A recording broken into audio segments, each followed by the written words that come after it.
And we're back with Charlie Stalker. And Charlie, Therese is on the phone. Good morning, Therese. Good morning. Well, good morning to you. No, it's not Teresa, it's Therese. Right. That is correct. Okay. Okay, my question is, first a comment. I love my bunny rabbits. Yep. Interesting. I do, but they love to eat my landscape. And I've tried the Irish Spring treatment, which looks really yucky on my landscape. And I've used liquid fence. And do you have any other ideas? And if you suggest liquid fence, do I wait till I get my mulch down and put it on top of my mulch? Or what do you recommend? Okay, I recommend what has worked for me. Liquid fence has nothing more than sulfur in it, aged sulfur that smells like rotten eggs. That's kind of really the concoction that is found in liquid fence.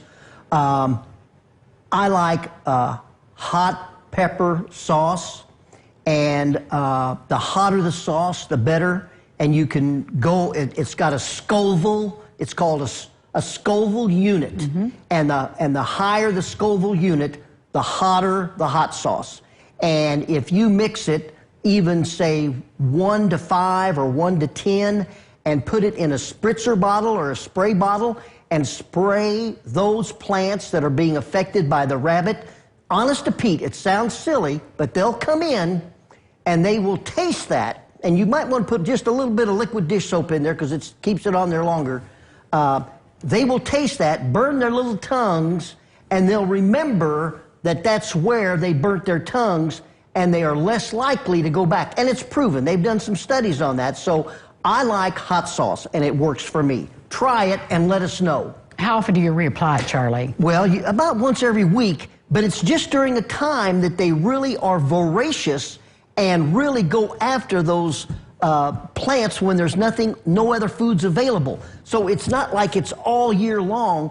It's just for a stretch of maybe 2 months. So about every week you put down the hot sauce because it will leach off. That's so interesting. Yeah. Well, Ann is on the phone for you this morning. Morning, Ann. Good morning. Good morning.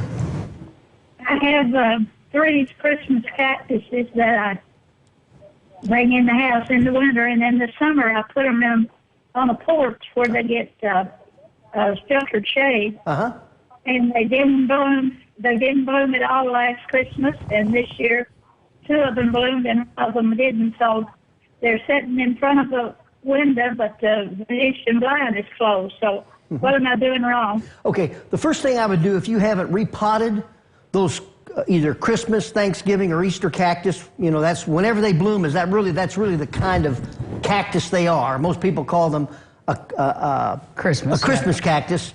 But if they bloom at Thanksgiving, and they have different leaves, but that's neither here nor there. The first thing I would do is I would repot it. I would repot it in just a little bit larger of a container, and all of a sudden you create an aliveness inside that soil that causes the plant to bloom again. The second thing is, they like the cooler soil temperatures. They like soil temperatures around 50 to 55 degrees, even lower than that, in order for them to start blooming. The third thing you can do is take an apple, cut it in half, and or eat an apple and just use the core and put it around by the cactus, and that also will spur it to bloom. That was amazing. You just ran right through there. Well, they kept doing this to me. A, B, and C. Thank you, Charlie Stalker. Have Good a to great see day. you. You too. Thanks for calling in, folks. We'll be back with more local lifestyles right after this. Stay with us.